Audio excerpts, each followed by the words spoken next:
What's up? This is Isaac Hayes III, and I just jumped off the porch with Dirty Glove Bastard.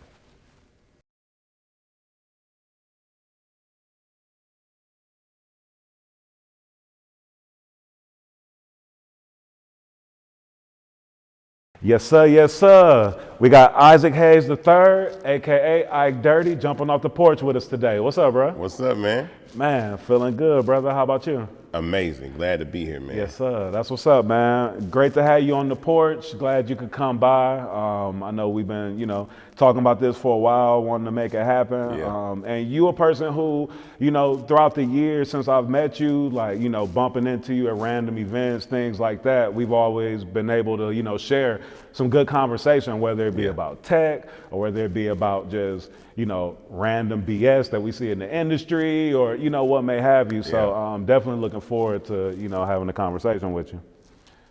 Yeah. So let's kind of start from the beginning. You born and raised in Memphis, right? I was born in Memphis, Okay. but I got to Atlanta when I was 3. Okay. So I'm ATL. Okay, word.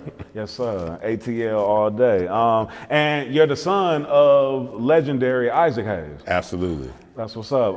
And I mean, I'll just start off by saying, I feel like Isaac Hayes probably has some of the most classic songs that have been sampled, in hip hop. I say this all the time. Like, James Brown is the most sampled artist of all time, but I think Isaac Hayes has like all the biggest artists have sampled him. Like, I do that all the time. It's like Dre, Tupac, Biggie, Snoop, Wu-Tang, Ghetto Boys, Ghetto Boys, Public Enemy.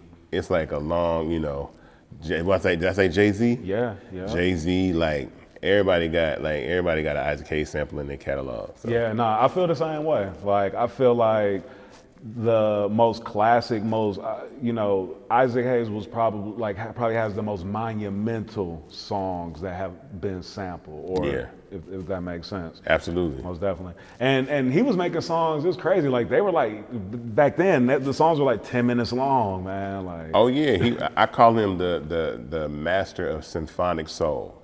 He was kind of the first guy to take like orchestras and put it with real down south R&B type stuff. Real urban, organs and all that kind of stuff. He was the first person to do that. Right. Yeah. Most definitely. So, man, what was it like coming up in Atlanta? It was great. Like, Atlanta, man, is like, growing up in Atlanta is a blessing. And I say this all the time because I've never felt like a minority living in Atlanta.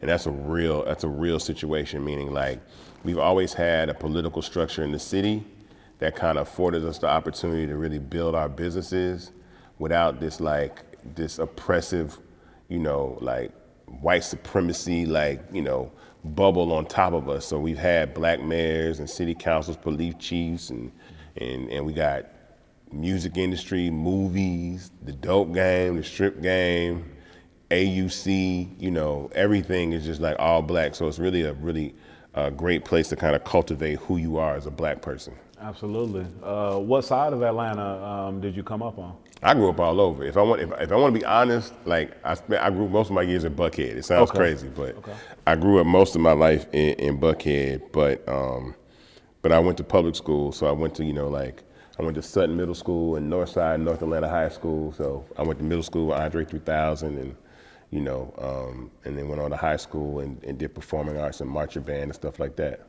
Wow, that's what's up. So you were, in the mix, like kind of at an early age, like with other creatives and things like that, would you say? I started probably around 15 or 16, kind of getting into figuring out what I wanted to do with music. Okay. I wasn't too sure, you know what I'm saying? But I think at that point, my parents always left the door open. They weren't pressuring me to go to college. They were like, you got to go to college and all that kind of stuff. And I wound up not going to college. Okay. I just got like a regular job at a place called the Linen Loft. Worked there for like 2 years and then finally decided I wanted to be a producer. And so I quit my job. Okay. And I was about to ask you, at what point did you decide that you were going to be a producer? I just hated, I knew I didn't want to have a boss. Right? And I was like, yo, man, I said, I'm going to quit my job. There's 2 things I never want to do in life. work for another person again, and ride public transportation. And I haven't done either since. So I haven't been on MARTA since 1996. And I haven't had a boss since 96 either. So That's what's up. That's what's up. Setting them goals and sticking to it and being able to live by it. oh, it was a grind, absolutely. It was a sacrifice, man. It's a big sacrifice. I don't think people know that they should be making. It's kind of like the way the world teaches us. It's a little backwards. The way that we're taught to party on the front end of life, so we wind up working hard on the back end. But if you work hard on the front end of life, then you can party on the back end.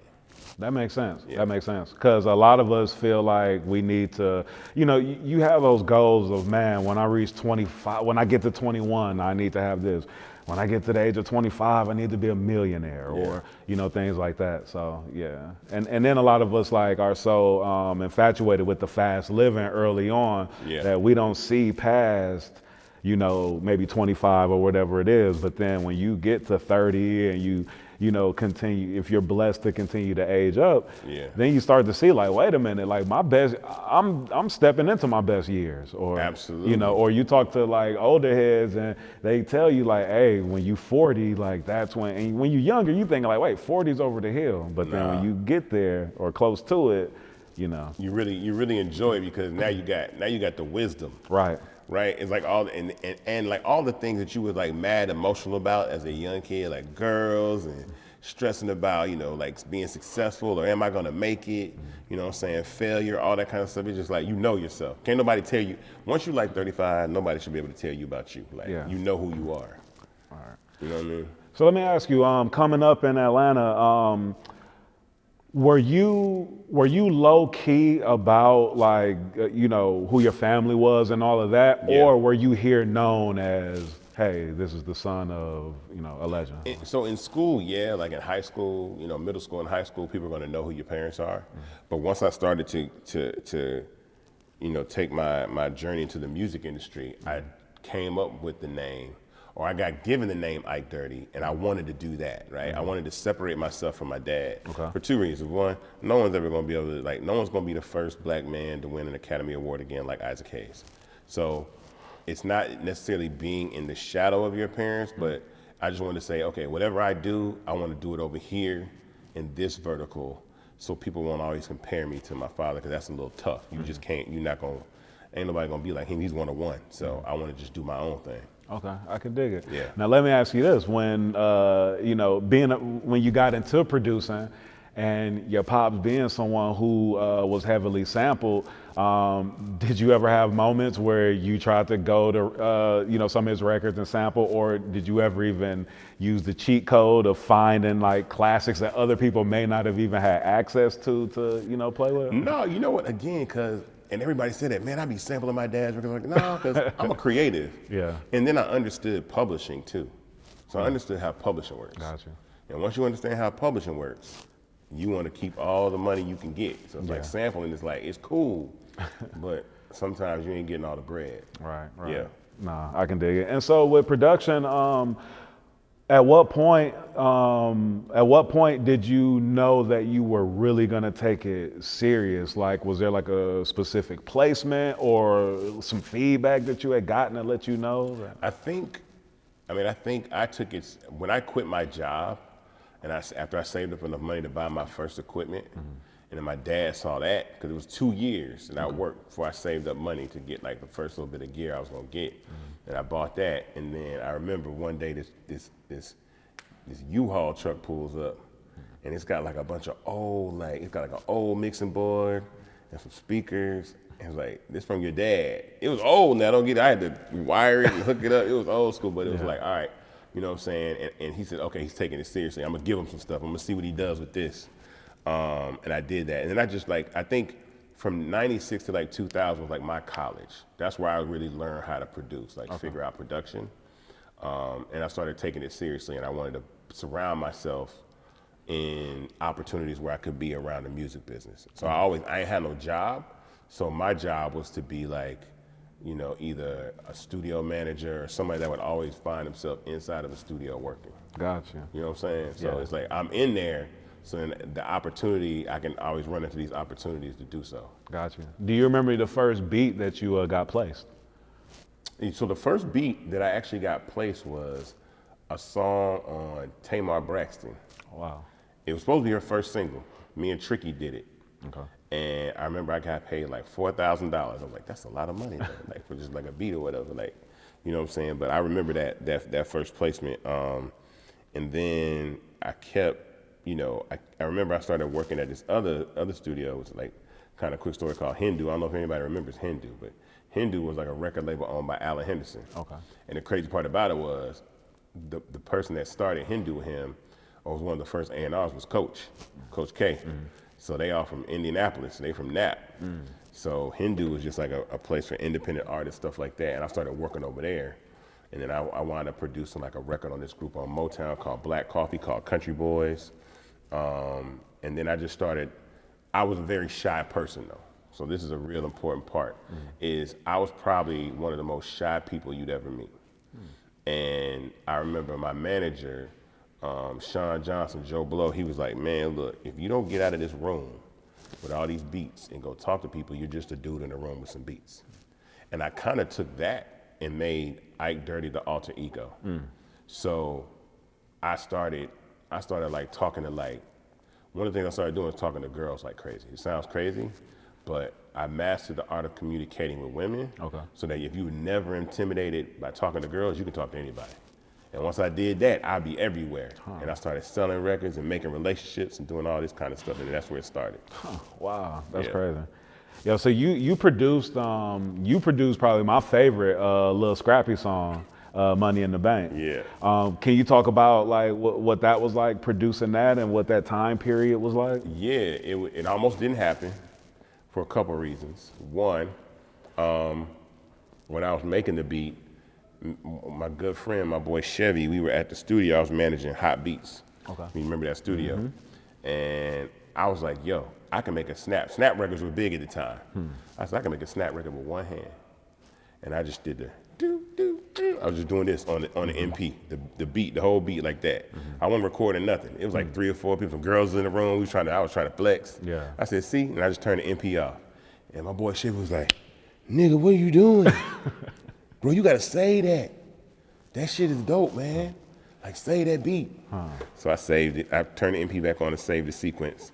And then that was it. Like, I kind of finished the beat a little bit down the road. And then managing the studio, Scrappy had a session, right?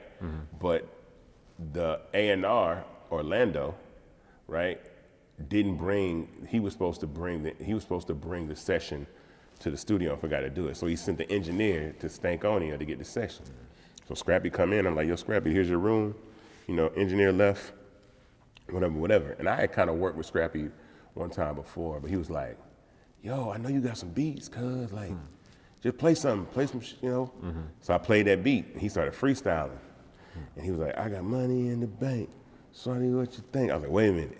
I was like, hold up, you gotta record that. So we recorded it. He was trying to stack it. I was like, no, we need to screw it.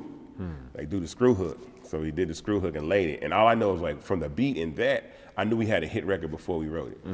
And so the producer at the time came, and they weren't working on his song, because remember, it was another section. So they had to shut my section down and finish the song he was working on. Right. But Scrappy was like, look, I'm gonna come back tomorrow, we finna finish this shit. So me and him got in the studio the next day and finished the record. And then the history of that was, once we did the record, I actually got a chance, and how I really broke into the music industry, big time, was doing ATL. So I don't know, so when ATL came out, I had done a record on Rough Riders, Ride or Die Volume 4. This is like towards the end of the Rough Riders era, but I did a record on this dude named Flashy Freddie, and his manager is a guy named Set Free. So Set Free was like, yo, I'm working on this movie with Chris Robinson. I'm out in LA and everybody keeps sending us these West Coast beats. I know you got some beats. So I sent them like 4 beats, they picked 2, 6 beats, picked 3. And wound up having 8. I had 7, and I said, let me send them this Money in the Bank record. Because what I knew is if I send it to them and they gotta use it, and we gotta get the record mixed and mastered. So it was a play. So they said, we gotta have this. So then they had to mix and master it, and then they went on anger management tour. and Young Buck jumped on the record. So now I had a mixed and mastered Money in the Bank with the G Unit artists and Scrappy. And this is when MySpace was popping. So I just, I started sending the record to all the DJs on MySpace. Lil Jon had a DJ group. And I emailed the record to all the DJs, and the record started taking off. Like it kind of started buzzing underground. I was on a mixtape. And I remember they had an original single for Lil Scrappy. And then they called up me like, man, the DJs, they fucking with this Money in the Bank though. And John, being the stand-up dude that he was like, all right, we're gonna go with that one. Because they wanted John to have the first single, right? Yeah. But it was like, no, it's all good. And so then that was it. Record came out, went gold, but it really taught me about music licensing. Because once I seen the checks that I got from licensing my music in TV and film, I really wasn't that much interested in producing records that much anymore. So it turned into a career for me to license my music, because it's not glamorous, but I'm not in this kind of like musical chairs of sitting down trying to get on people's albums. Right. That's a hard situation. Yeah, for sure. And was the music licensing part, was that before or after producing Money in the Bank? So it was kind of simultaneous. Gotcha. Because they had asked for, once I seen the checks. Oh, got you. When it went on the film. When it went on the film, and I made maybe $80,000. And again, I didn't sell the beats. It was just permission to use them in the film, and I still had all the publishing. So I even registered. I was like, well, how are we gonna do this on BMI? And one of my people was like, oh, they'll just call it ATL background cues. And I was like, nah. I said they gave each one of these records a title for the movie. So I registered the records individually as instrumentals, all 8 of them or 7 of them as titles. And then when I got the BMI check and I saw HBO Max, HBO East, HBO West, Cinemax, BET, and I was like, oh, this is crazy. I'm making money off cable and television. Right. And so at that point, I mean, I had produced maybe a few more records, but it really changed my perspective. Nah, that's interesting. Yeah. That's interesting. Were there ever any opportunities to do anything with South Park? I know. You know, that situation with my dad, it was unfortunate the way it happened, because Scientology, the people at Scientology resigned on his behalf. Because my dad had a stroke in November. No, they aired the Scientology episode in November. My dad had a stroke in like February of 2006, and then they aired it again in like March, and then he resigned after that, and they resigned on his behalf. Gotcha. So Chef was such a beloved character, but he wasn't in the position. He was recovering from a stroke, and he was, you know, that was a major breadwinner for him. For them to resign. So it was really like, you know, it was kind of lame that they did it, and people have always asked like, man, you should go back on South Park and be Chef for your dad. And I was like, I'm always open to it, you know, but I started getting into other things. I started managing his estate. I licensed my music for TV and film for like the next 10 years. And so I would just go to the mailbox and get checks for, you know, $20,000, $30,000, $40,000 a quarter, and be like, this is great. Because I can still I've always been an entrepreneur, so I can chase other dreams while just getting mailbox money. Wow. Managing a state is, I mean, that sounds like an incredible responsibility. Absolutely. How did you even learn how to do that? Or how'd you even, you know? So the majority of what you do with my dad is pretty much name, image, and likeness, and then publishing. And so being the fact that I've been licensing my music for the last 10 years, I know licensing, I know permission to use a song, and then, you know, with copyright law, my dad's music is returning.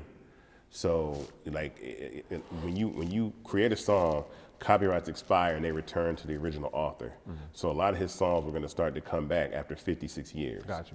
So I knew like, okay, we're gonna have this IP of these major songs, especially like, he was a songwriter before he was an artist.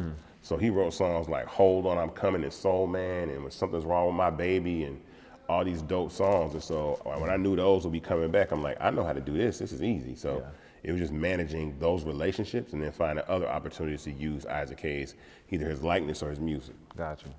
And I mean, I'm sure, all of that has also helped you in just navigating through business within music, tech, yes, you know, and everything. Absolutely. Okay, so yeah, let's tap into the tech side of things. So a few years ago, I remember, I was one of the early people on Clubhouse, more in the background though. I wasn't really speaking on it. I wasn't a big fan of it, but I remember seeing you in those rooms a lot, voicing your opinion. And I didn't like Clubhouse in the beginning because I felt like you could either go into two types of rooms. Either one, it's gonna be some good information being passed on, or two, back then, since it was a very low number of people in the app, those rooms were just out in different execs and different people, and it was just rumor mill. So I couldn't really get into it, but I saw that you were like really integral, like in the beginning of like that app even gaining popularity and other tastemakers and people getting on it. Then I remembered, seeing you talking about like, taking back the culture and us, making sure that like we're having ownership, like as creatives and things like that. And then I saw you, start talking about Fanbase. Can you talk to us about Fanbase and how you came up with this concept? Yeah, so Fanbase was an idea that started in March of 2018. So, and I always like to speak affirmatively. Fanbase is going to be an enormously successful app because it comes from such a pure place. So, honestly, this kid went viral for dancing in a Spider-Man costume in a GameStop, and he was from Memphis. And I just sent him a message just saying, "Congrats, young Memphis," to his DM. And he hit me back. He's like, "Are you a manager?" And I was like, "Well, I manage my dad's estate." He's like, "I need a manager. I really need a manager." And I was like, "Okay, well, he's like, let's have a conversation." He's like, on the phone in person. He sent me his number, and he was like, hit me back or whatever. And I was like, "All right, cool. I'll hit you back." And I got off that conversation. I was like, this kid is having a viral moment of his life and doesn't know how to capitalize off of it. Because he don't own Spider-Man. Any given moment, Spider-Man can be like, Marvel and Disney be like, "Stop using Spider-Man to do these dances." They haven't, but it made me think that people need to be able to learn how to dance like he dances. And I said, people need to be able to subscribe to people like you subscribe to people on Netflix. Now, mind you, OnlyFans had come out the year prior.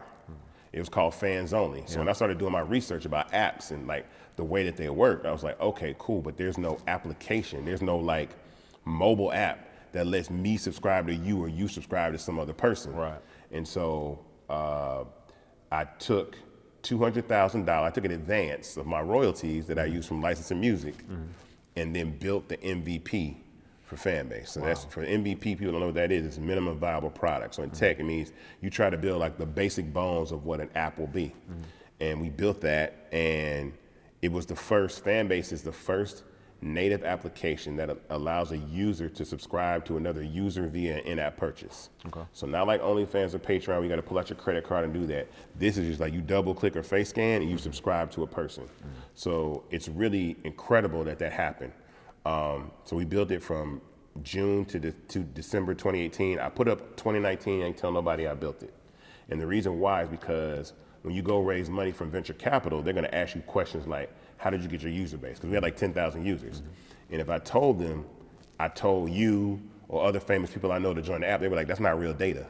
Like, so I just let it sit there, and we got to about 10,000 users, and users were making money, but one user made about $6,000. And I said, that's what you have a proof of concept. That means people will subscribe to other people, right? And in the back of my mind, I'm like, OnlyFans is coming. I say, when the strippers find out about OnlyFans, it's a wrap. Like, it's gonna be, they're gonna take over the game from the strip club side. But I want to make a clean version where people are just like podcasting and cooking and all that kind of stuff, right? So then COVID hit 2020. I was about to raise money, I couldn't move. So a friend of mine suggested that I try this platform called Start Engine. So Start Engine is where you can raise money. It's like, think of something like GoFundMe, right? But GoFundMe is more like donations. So Start Engine is you actually take money, but people own part of the company. And they're taking advantage of this law that was written by, enacted by Barack Obama and Joe Biden, called the Jobs Act.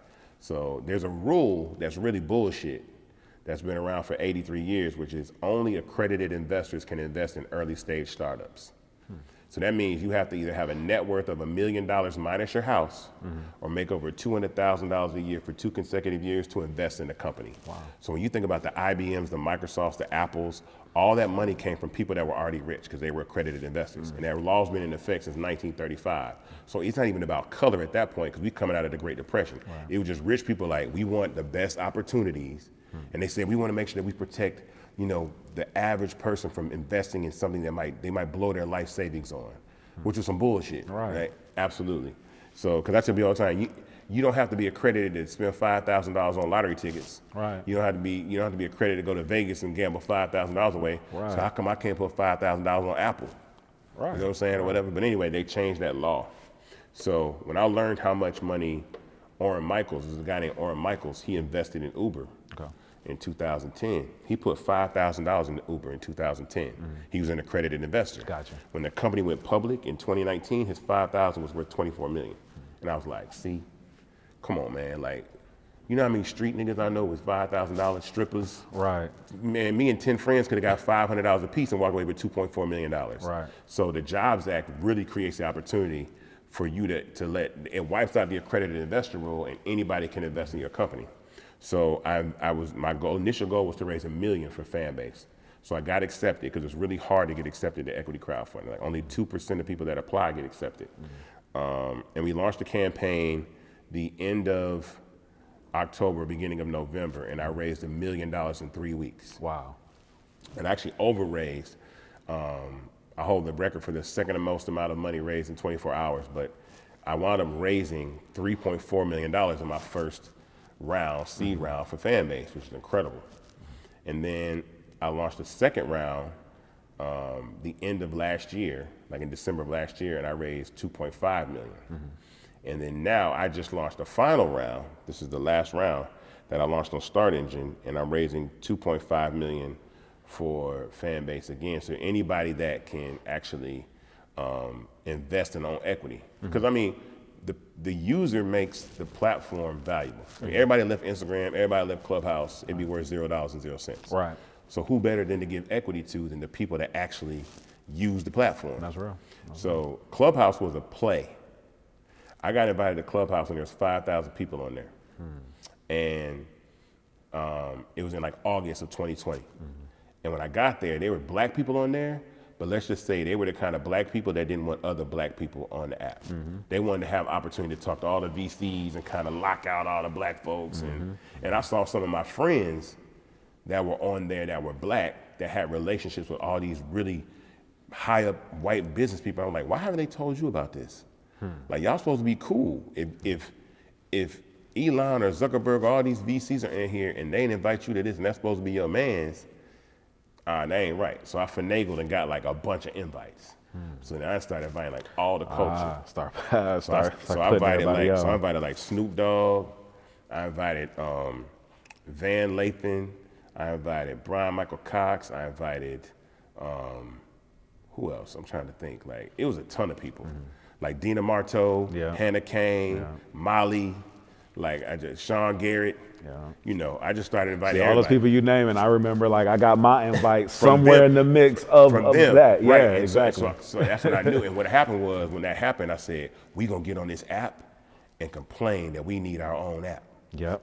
And I said, I'm about to start a raise. Yep, and that's what So I said, I'm about to start a raise, so I'm gonna hype everybody up. Yeah. And then I'm gonna launch my raise, and that first $20,000, $30,000 of investment in the Fanbase came directly off of Clubhouse. Wow. They were like, we need to do this. I didn't have audio at the time. I didn't have no audio rooms. Fanbase has audio rooms, but the goal was, the first million users on Clubhouse wanted to invest in Clubhouse, and Clubhouse said no. And then they went and raised $100 million at $1 billion valuation, and didn't let nobody invest. I said, I'm gonna build audio. I'm gonna build audio into Fanbase. Yeah. And then that was the desire to do that. So, but this round that I'm raising right now, anybody can invest. So anybody watching right now, we've already raised $800,000 in a month. We're stopping at 2.5 million. You can go to startengine.com/fanbase if you want to invest. I tell everybody right now, startengine.com/fanbase to invest. And the minimum to invest is $245. And why I think that's important is that's like the price of a pair of J's or like a dinner at Ruth Chris, but you Absolutely. can actually get some stock in a company. Yeah. And we have like over 8,000 investors, and these are people that actually have equity in a company that's growing. Our first valuation was 20 million, then we're from 20 million to 50 million, now we're valued at 85 million.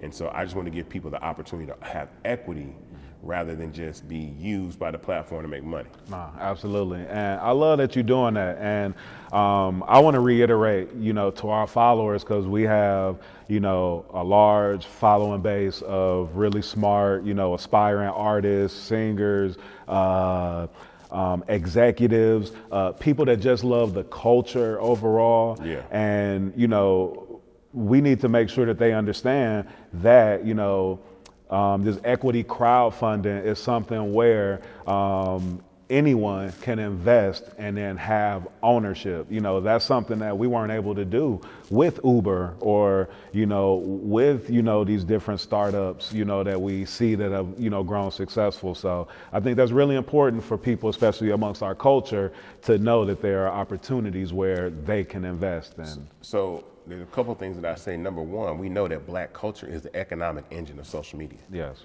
Like we give our dances to TikTok, our clapbacks to Twitter, our skits to Instagram, but we don't own any of the infrastructures of the things that we do. One of the gifts and curses of being someone black is we are the apex of innovation. But we innovate just naturally to the point that we create industries off of our innovations. I had a chance to talk to Grandmaster Flash maybe about a month ago, and there's a phrase or a saying that I always use when I talk to people. I was like, the first time, and I told him this, I said, the first time you DJ'd on 2 turntables and a mixer, somebody should have pulled you to the side and said, do not show a motherfucker what you just showed me. Don't show nobody. Let's go figure out how to build turntables and mixers. Right. Because everybody that does this is gonna need that. Right. Fast forward, DJ culture is owned by Techniques, Serato. Yeah. You know what I'm saying? Pioneer. Everybody should be DJing on the Flash 5000, whatever. Right. And Grandmaster Flash should be sitting up in a mountain somewhere worth $6-7 billion because he created this culture. Right. And it's the same thing with automobile culture. Rims, TVs in the headrest, LED lights in the ceilings, but we don't own a Ford, a Chrysler, a Buick, none of these platforms. And so what I say is the most important part is we got to do that with social media. So now owning it, you know what I'm saying, have equity in it, then you can spend all your time and move over to a platform that you own and increase the value of the platform. Right.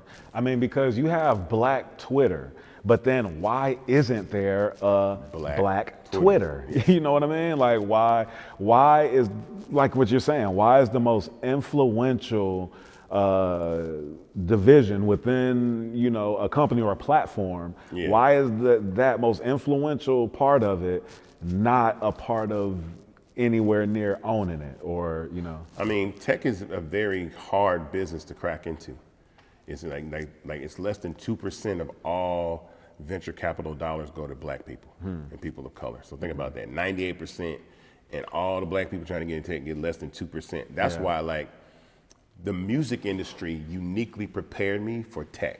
Gotcha. Because nothing's more grimy than the music business. Yeah. So when I got to the tech space, I was like, oh, this is nothing compared to what the music business is. And I look at the VCs as like the label, right? And then I look at Fanbase as like an artist. So if I sign a deal with a VC early, I'm gonna get the worst deal ever. I'm gonna get the $500,000 advance. Yeah. They're gonna take 50% of the company. You know what I'm saying? I'm being a deal that I don't like. So when I sell shares out the trunk of my car to the tune of almost $7 million, I'm independent now. I got the streets behind me. I got like, yo, you selling, you independent. So now the VCs have to respect it. They can't hate on it because now it's like, yo, you raised more money. I'm the first black man to raise $5 million plus in equity crowdfunding in the Reg CF. So this is all history. None of this stuff's been done before. Fanbase, being able to subscribe to people, like when people see Instagram doing subscriptions and all that, they got all that from us. Right. Yeah. So the way that you see it now is really what we built to begin with. And so, but everybody knows Instagram copies everybody, but I know sometimes it's hard to tell when you're still the growing app and the app's like, oh, Instagram's got subscriptions. I'm like, man, they worried about us. Right. Because what we trying to do is really provide monetization for everybody. Because everybody complains about content suppression. Like, how do you feel about your visibility on Instagram? You think everybody sees your content? Absolutely not. Right. And why do you think that? I mean, you couldn't allow people, they couldn't allow people to see everybody's content, because if they did, then like it wouldn't even almost be a point of having that company to a certain degree. Like if you've got like 10 million people, like they're gonna let like 3 million people see your stuff, or if even that many. It's less than that. Yeah, if even But that I'm many. gonna tell you, from 2010 to 2014, IG was a really fun place. You could go viral in a day, get 1 million followers, right? Then they started running ads. So I pose this question to you, anybody watching. Why would Instagram let you reach 1 million people when they about to charge Walmart to reach 1 million people through ads? Right. That makes no sense. Right. Because if you could reach 1 million people, Walmart would just come to you and pay you and use your page as an outlet to run ads. Right. So when you see people with 20 million followers and they only got like 100,000 views on their video, that's because Facebook and Instagram are not gonna let you reach all those people. So with Fanbase, I want everybody's content to reach everybody. Because all I care about is, with monetization, is the 5% of people that follow you turning into subscribers. Yeah, right? absolutely. So 95% of the people that follow you on social media follow you passively. They follow you like a magazine at the grocery store. They nosy, or they're haters, right? The other 5% are your fan base. So let's say if you have 100,000 followers, you got 5,000 fans. And so a subscription on Fanbase is $4.99, and you get half that revenue. Apple and Google take 30, they gangsters. We take 20, we give 50 to the user. So at $2.50 a subscriber, think about this. That means if 5,000 people subscribe to you, you make $12,500 a month, you make $150,000 a year. All 5,000 people. Right. Let's up it to 50,000. If you have 50,000 people subscribe to you, you're making $125,000 a month, $1.5 million a year. So when I talk to people that are on YouTube, wherever could you make $1.5 million a year off 50,000 views? Never. Nowhere, never. You can never do that. Right. And that's the point. It's like it's subscriptions are going to be the game changer in the world, because it's going to emancipate every single person on the planet from actually systems of control like Instagram and Facebook that limit your visibility. Where there's 7.4 billion people on the planet with a smartphone, but only 222 million people subscribe to Netflix. Right. So people subscribing to people is going to be bigger than Netflix ever could be. And if those people are like you and say, like, Off the Porch says, we're going to turn this into a series or a whole nother TV show, or we're gonna do a whole new show and put it behind the paywall. Now you're Netflix without having to be on Netflix, because Fanbase is the conduit behind that. Right. So we have this thing called Fanbase Plus, which is like our version of YouTube. And so you can post long form content up to like 2 hours behind the paywall. So that whole thing is like, now you can put a movie, a podcast, a TV show, a reality show behind a paywall inside a social network and make hella bread. Wow. See, that takes it like to that next level. I know when I was first, sort of seeing like subscription-based social media or subscription-based platforms, I would say it was Twitch. But Twitch is, to me, more synonymous to YouTube. It feels, like that platform, and it's not a place where you're like an Instagram or a fan base. Let me, speak that out. It's not like where you are every hour on the hour, like posting where you're at, what you're doing, things like that. So it's like a whole different feel. It's almost like a television station to a certain degree. Absolutely. So when I saw a fan base and what you guys were doing, like I really like saw like the innovation with that. We have to take, look, I said, whether I do it or somebody else does it, subscriptions are the future. When someone like The Rock has 300 million followers on social media, but only 7 million people see his posts, in the future, he'll be able to make $500 million a year off 5% of the people that follow him subscribe to him. $500 million, 500 million a year. And what that tells me is, The Rock could take $100 million and film his own movie and put it on his Fanbase page. Now he ain't got to go to Netflix no more. Right. He just go to Fanbase Plus, watch my movie, subscribe directly to me for my content. And so when you think about all the people that, I don't care if you crochet, you cook, you dance, you know how to tell people to do their taxes better, you're giving relationship advice, there's a fan base that exists for all of us. And so that's really the reason behind the platform. And again, I say this all the time, like, I don't think that there's any amount of innovation that Facebook and Instagram can do to capture kids. Because kids are always going to be on apps that their parents are not on. Right. So you're not going to get a 14-year-old to make a Facebook page. Right. Their grandmama's on Facebook. Right. They gonna be as far away from that as they can. Their mom is on Instagram. Their older brother and sister is on Snapchat. They're gonna start with TikTok or something new. So Fanbase is positioned to be the successor to those apps, not a competitor. Because I'm just trying to go young. I don't like my mama got on Facebook, I left Facebook. So I'm not concerned about what Facebook and Instagram are doing. Right. They're trying to do what we do because they understand, like, in my opinion, every social media platform has a lifespan. It will live, it will die.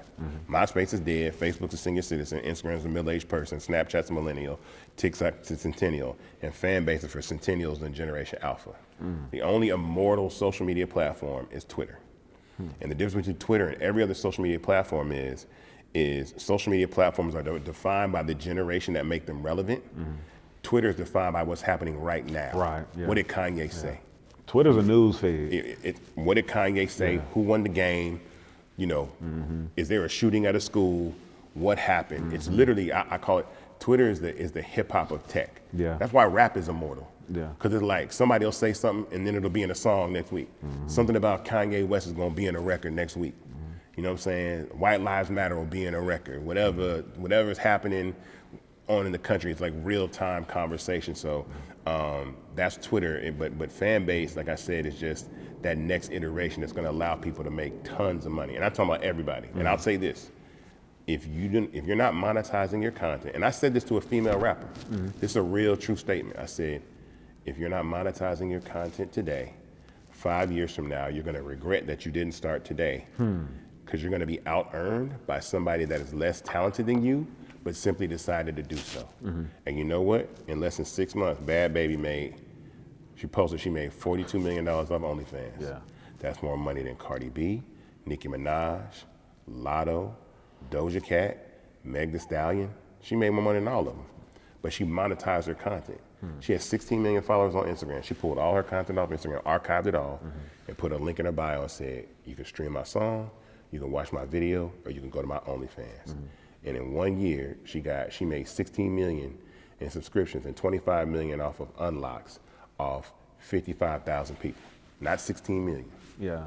Now, what do you think drove so many people to tap in with her on OnlyFans when her content wasn't even really sexual like that? That's the first thing that I did when I found out she made that money is I went and subscribed to OnlyFans. People were like, what you trying to see? I was like, no, I want to know how someone makes $42 million in a year. Right.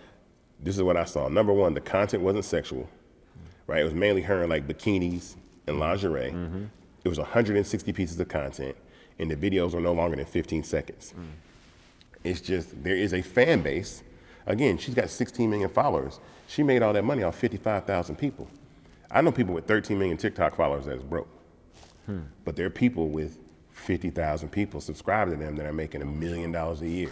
Because that part, like, I'm glad you said that, because that part of the game, the vanity part, when it comes to social media, That's the trick. Has so many people lost. And, you know, like, I work with, you know, so many artists, you know, that come to me and have a lot of fake followers and, you know, fake subscribers and things like that. And so it looks good in vanity when you say, I've got 100,000 followers. But then you post something and your engagement is super low. Yeah. You know, and you know, then like the curtain is, you know, pulled back. But I think that, you know, fan base and doing it this way, like when it's based on subscribers, it really, I mean, it's forced to, you know, you have to make sure that your fans are engaging, because if they're not engaging, then you're not going to get the results that you would get in these types of And an important thing to know about Fanbase, when I express this, Fanbase is a free app to use. So you can have followers and subscribers on the same page. Gotcha. So you can have 100,000 followers and 5,000 subscribers, and your followers see the same stuff they would see like on an Instagram or whatever in posts, and then your subscribers see your subscriber content. So it's free to download, free to use. I tell everybody, because people are like, you got to pay to be on there. I'm like, no, you ain't got to buy the app. It's free to download, make a page, and you can, I had the team build a migration tool that actually copies all of your Instagram posts or your TikTok posts and pastes them over on your Fanbase page. So now you ain't got to post all your content over again. It's like, I ain't got to start from scratch. It's just like, all right, boom. It stays on Instagram, but now I've copied all my content, pasted it over on Fanbase, and now I can start fresh. And you instantly turn all your free content into content that can be tipped, because there's such a thing called love on Fanbase, because you can like a photo for free, and if you tap the heart icon, you love somebody's post, you give them half a penny. So loves are another way to make money. So you make money off subscriptions and loves, and you can get loves on free content. So it's a whole mechanism just to monetize everything, and people are making money. People that have invested in Fanbase, remember, spent $245, they've been on Fanbase and made the money back using Fanbase that they invested. So now you own part of a company for free already. That's why I tell people all the time, like, again, startengine.com/Fanbase, again, to invest in Fanbase. I'm gonna say that because this is the last round we do, because I've done this 3 times, and I was like, after this, I have to go raise venture capital from major corporations. So Series A is when you raise like $20-40 million to really scale the company faster.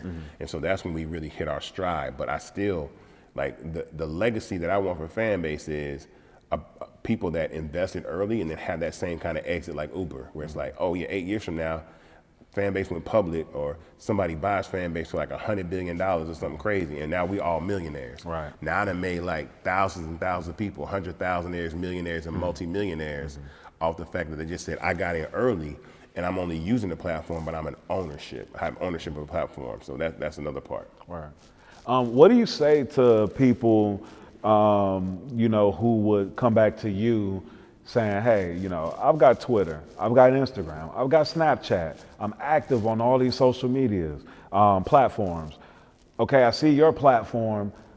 Why should I get active on this next platform? Right, and so I say that people are in these dysfunctional relationships, like almost like real dating relationships with their apps. You complain about the app and you stay. You don't like what they do and they stay. They shadow ban you, you stay. You don't get the respect and you stay. I say date apps. Date every app. Here's the reason. Cheat on all your apps. Don't leave any of them. Just date all of them, right? And the reason I say this is, let's use DJ Khaled for example.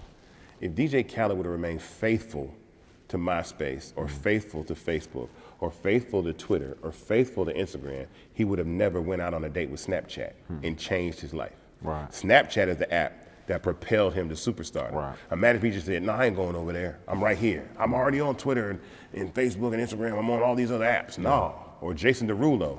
Jason Derulo was all but gone from the music industry. He got on TikTok. He's one of the largest TikTokers. He's making more money than he ever did because he decided, I'm gonna go try something new. You should try every single app, because you never know which app is going to be the app that changes your life, where you're going to find that unique combination of audience and functionality and timing that says, this is the place where I can build my fortune. Every app is going to have their Tila Tequila, right?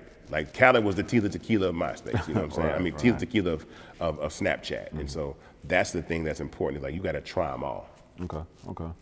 And so where do you see Fanbase being in the future? Like, what's the vision, down the line for Fanbase? I want to be as disruptive as I possibly can be.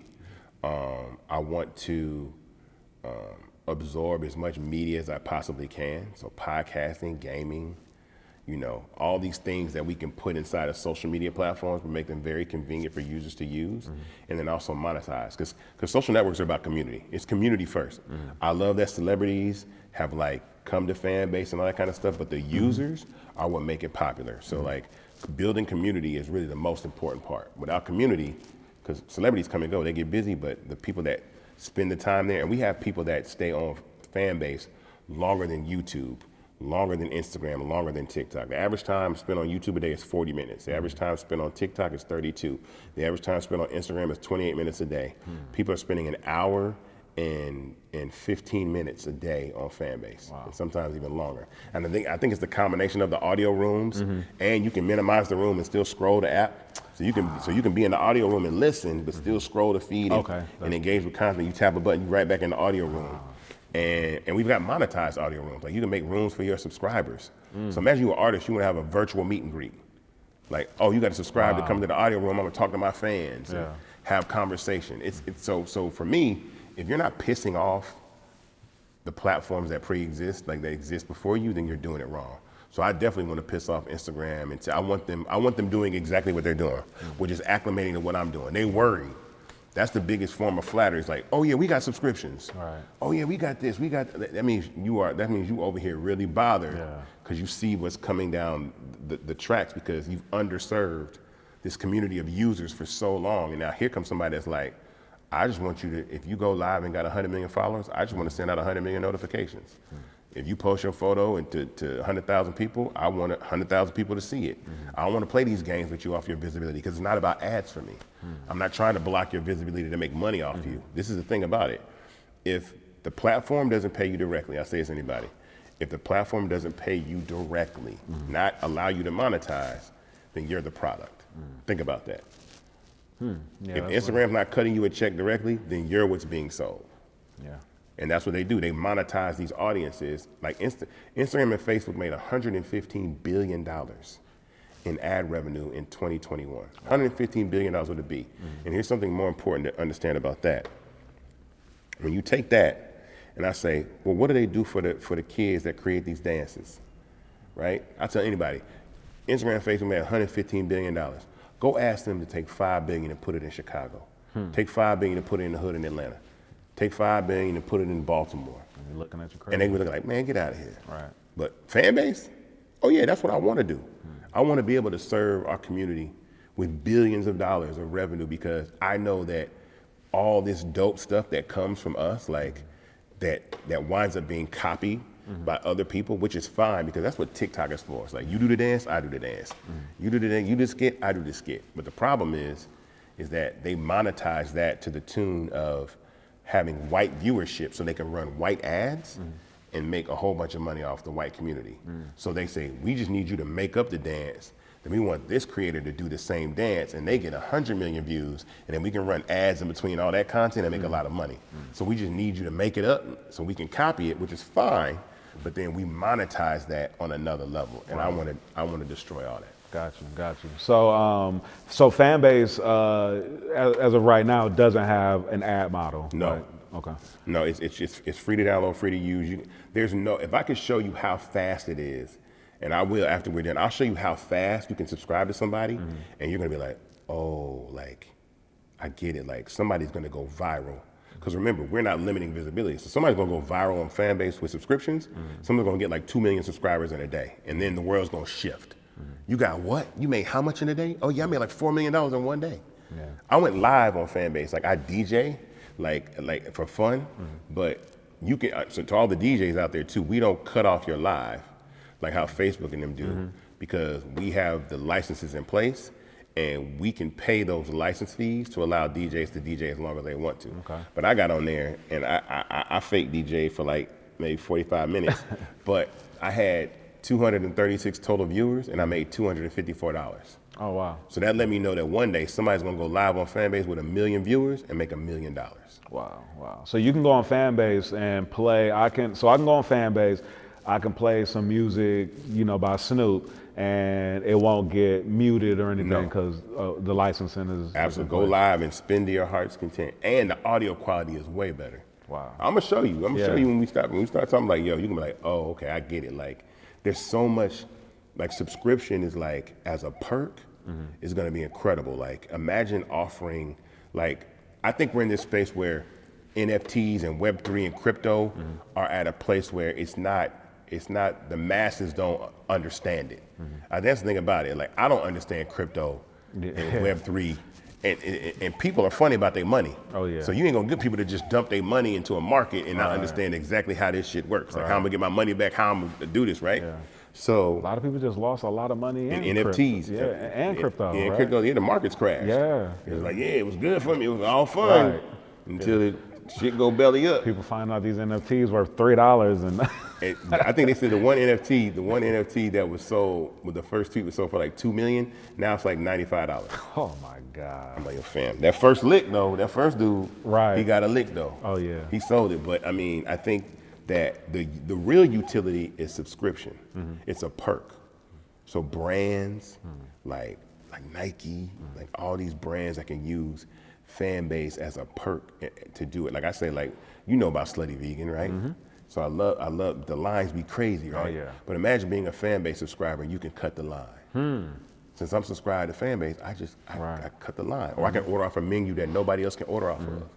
Or I can buy products that no one else can buy. Or I'm subscribed to the Hawks on Fanbase, so I get to go to shoot around. Or they might give me courtside tickets every now and then because they're making money off subscriptions because it's only for the fan base. Yeah. So the Hawks fans like, oh, we got a separate entrance. You get courtside seats and da-da-da-da. Of course. That's just going to, it's subscription as a perk is going to be a game changer. I keep saying like subscriptions is like, trust me. Yeah. There's going to be so much money made, it's going to be like, this is ridiculous. Nah, that's where it's at. Yeah. I agree with it. I mean, because I pride myself in being one of the early adopters or one of the people early on with even seeing that like music was going to be subscription based. I remember working at the labels before we had streaming and saying, hey, like music is going to be like cable TV. It's going to be like where you can pay a monthly fee and just have access to everything. And so, no, I definitely feel like, I mean, because it falls all in line and this whole on demand, this pay-per-view on demand like wave that we're in. Like everybody wants to be able to control, their content and create their own experience. Yeah. And what I call that is microcasting, right? So broadcast is like Xfinity, Comcast, all those big cable networks, right? That we've known most of our lives. Then narrowcasting is like Hulu, Netflix, HBO Max, right? Yeah. Microcast is I subscribe to you. Right. I subscribe to Beyonce. Right. I subscribe to the Lakers. Yeah. You know what I'm saying? I subscribe to an influencer for the content that they create. Yeah. That's the real kind of like, so imagine millions of people doing that and then people being able to, what I love about Fanbase is Fanbase gives you the opportunity to build a business with just a phone. Yeah. You got content, you put it behind a paywall, somebody subscribes, you can turn that into a business. And that, like I said, that's fortune telling, that's comedy, like that's anything that you can think of. When I ask people, like, let me ask you a question. Do you have Netflix? Yes. How many shows do you watch on Netflix in a year? To be honest, I feel like I spend more time scrolling through Netflix than I do actually watching anything. I'm gonna be real. I've had Netflix and I've watched 2 shows in the last year. Yeah. It's been Dave Chappelle's comedy special and Kanye West's documentary. So why don't I just subscribe directly to Dave and Kanye? Right. So Dave can just put up comedy specials whenever he wants, and I just pay $4.95 a month, $4.99 a month, subscribe to him. Kanye can do all the content that he want to put up, or whatever. Well, actually, we right now we don't want him on Fanbase. We might not want we don't want him on Fanbase. They reached out, and I was like, nah, I don't. They said, look, we want Kanye to get on social media, and he's getting censored. And I was like, he can't come on Fanbase. Oh man. I hate to say no, but Kanye can't. Kanye, I hate to say that it's a little rough right now, but the ability for any person to be able to monetize their content, I think, is dope. Are there any any celebrities or any people of influence that have joined Fanbase that has surprised you or anything like that? Well, this is the thing about celebrities, right? And I had a conversation with Snoop last night. We were talking about this. He was talking about how when he started his all-black football league, a lot of people didn't like come and support him. Like the youth football league? Youth football league, like celebrities, right? Now everybody's a part of it. It takes time. He says, what you're doing, he told me, he's like, what you're building with Fanbase, he's like, you're gaining respect because you're doing it like from a pure place. And he goes, we all ain't gonna pull up till it's sexy. So I tell everybody, like, I mean, Snoop's got a page, like Lotto's got a page, like there's a lot of people that make pages and stuff all the time, and they stay, like I said, they don't have that aha moment yet where it benefits them, right? So consistency is what it's about in social media. So I tell everybody, Fanbase is like a nightclub. So like right now it's like 10:45. I mean, it's cold on the inside. You can get straight to the bar. There's plenty of room. When it's like 1:30 in the morning, 2 a.m., that's when everybody's gonna pull up and act like Fanbase just came out yesterday. Like, oh, it's popping. I'm like, man, we've been over here for 2 years. Right. Y'all, that's how Twitter was for me. I was on Twitter for like a year and a half before it got popular. Yeah. And it was boring. Nobody was on Twitter. And then Michael Jackson died, and then everybody just came to Twitter like that next month. So every app has that viral moment where it's just gonna be like, all right, cool. It blows up. So we're patient about it, but I love the fact we're founded right here in Atlanta, Georgia. The design is to allow people to actually have equity in it. We keep the culture in mind first, and we want to make everybody get paid. So that's what's up. That's what's up. So I know I've heard you speak on this a little bit in terms of like another form of monetization. You know, a lot of people, it's like the new thing now is everybody selling their catalogs. I've heard you speak on this a little bit, and I definitely want to tap into that with you because I feel like it's a good thing in this age of the music industry because I feel like an artist's career early on when you first sign it. No, you shouldn't sign your record deal and then also for an extra $5,000 to $10,000 sign over your publishing rights. Right. Back when you didn't have any idea what that meant, and when somebody was trying to explain to you and say, "Hey, in 10 or 15 years, you're gonna get a big check," and you looking like, "Nah, give me that 15,000 right now. Like, give me that." All right. But nowadays, if you do it now, an artist has built up a catalog and then they sell it. And then I feel like, now you have the ability to then go and almost make like part 2 of a catalog and continue to like kind of build that up. So I see it as a dope way for artists to maybe even gain more fruits of their labor, you know what I mean, after like building, a certain catalog. But what's your thoughts on that whole? I'm very skeptical. Here's the reason why. Technology always surprises us. So there are points in time where, imagine people that sold their catalog in 1984, 2 years before sampling took off. Like technology always shows you like, oh, there's gonna be sampling and there's gonna be CDs, and there's gonna be MP3s, and there's gonna be streaming, and there's gonna be another level. It's gonna be the metaverse, it's gonna be something else so publishing is, in my opinion, is always this like musical real estate. You own it until you sell it. So we've got numerous offers to sell my dad's catalog, and I'm like, nah. One reason is for sure, is like, it's cool when Bruce Springsteen sells his catalog, but Isaac Hayes has like this evergreen catalog where people continue to sample him and make new records and new records and new records and records of those records. So I'm like, nah, we're gonna hold on to that. Also, when I mentioned before, there's 7.4 billion people on the planet with a smartphone. On music streaming services, there's only 424 million people.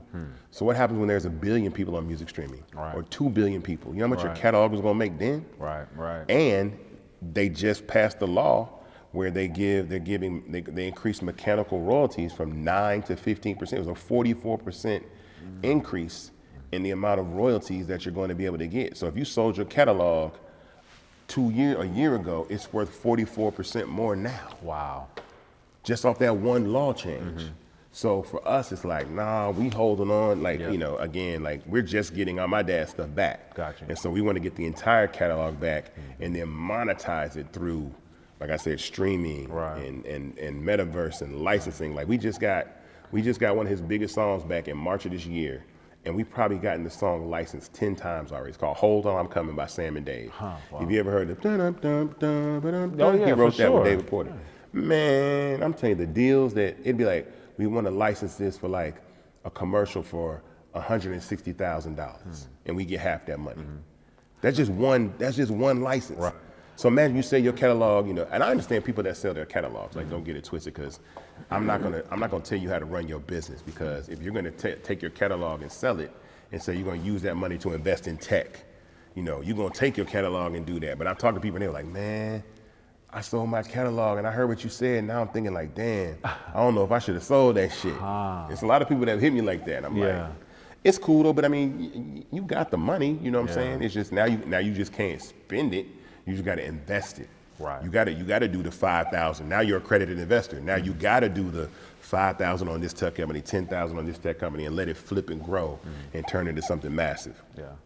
Yeah, no, that is definitely that's an interesting like side and an interesting view on it, because I mean, I think it's like something where in some cases for some people it could be beneficial because they may not have the know-how to actually go out and get licensing on their current catalog, things like that. So it may just be sitting and they just make whatever they would have made. But then someone who's a little more savvy should probably consider not doing that and then taking, those steps towards monetizing the catalog that they have. I mean, I just think the veracity that people are trying to buy catalogs is telling me something. Because they savage about, we need the catalog. Like, you want to say your catalog? If they doing that about that, that means they know something that we don't know. For sure. And if you selling, it's like you thinking, all right, cool, but it's like, nah, about 5, 10, when it's 3 billion people on music streaming services, and your catalog making $5 million a month, and you sold it for 50 million, you'd be like, oh my God, like, I can't believe it. So I'm taking the long game bet. Word. I can dig it. Yeah. Do you have any final words or shout outs? Shout out everybody that's downloaded Fanbase and used Fanbase. Shout out you for having me.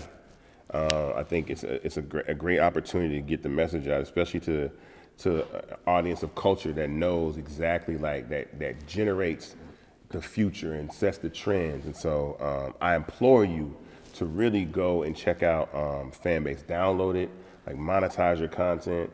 You can invest, like I said, we're raising 2.5 million. We've already raised 800,000 in a month. I'm stopping it at 2.5. You can go to startengine.com/fanbase to invest. The minimum is 245, so don't feel pressure. You're just gonna have to not go to Ruth Chris for a weekend. You know what I'm saying? You're not gonna have to buy the J's for a weekend, but you'll have some shares in the company, and you'll really prepare yourself. And it's like we coming up on the holidays. Buy some stock. Buy some stock as a Christmas gift. Like, you know, just let's do something different. Yeah. We always, you know, people buying sections and throwing money at the club. Right. Like, let's take a little money and put it in a tech startup. Just something different for a change, you know, and especially something that I think when people see the tech of Fanbase is solid. But shout out to everybody that works at Fanbase, like all the cool people that work there, my team, and all the supporters that we have, the investors that we have. We have some phenomenal investors on the cap table. I'm not gonna tell you everybody that's invested. There's some famous people that are invested in Fanbase that I really appreciate too, but it's more about giving the younger people an opportunity to invest too. So it's just been a joy, man, to be able to do this. And technology was always a passion of mine. When I was growing up, I said I either wanted to make video games or do music. And now it's kind of funny how I wound up starting in music, and I've kind of ventured over to the tech space, and I'm having so much fun doing it. That's what's up. That's what's up. And tell them again where they can go to be a part of, you know, investing into Fanbase. Yeah. So one more time, it's startengine.com/fanbase. And the minimum is $245 to invest, and that's the maximum is 100,000. You want to put 100,000 in Fanbase, put 100,000 in Fanbase, but the minimum is 245, and the shares are $3.95 a share. So you get a good chunk of shares. And let me tell you, the people that invested in the first round at 20 million, now Fanbase is over 85, so their shares are worth 4 times as much when they invested. You see what I'm saying? And that's how it works. You got to think about this. Fanbase is valued at 85 million. Facebook is a $500 billion company. TikTok is a $400 billion company. So imagine going from 85 million to 10 billion to 100 billion Fanbase, and you got shares in that company. Right. And then somebody says, look, we want to buy it, or we go public, it's cash out time. When you hear like Nas was in like Coinbase and Ring and all that, that's what it's the same type of investment. He got in like 6-7 years ago, put his money, the company grows, and then they exit and IPO, and then you sell all your stock the day it hits the stock market, or you get acquired, and that's called a liquidity event, and then that's when you cash out. That's what's up. That's what's up. Man. Man, Isaac Hayes III, appreciate you jumping off the porch with us, bro. Hey man, thanks for having me, man. Yes, sir. Appreciate it.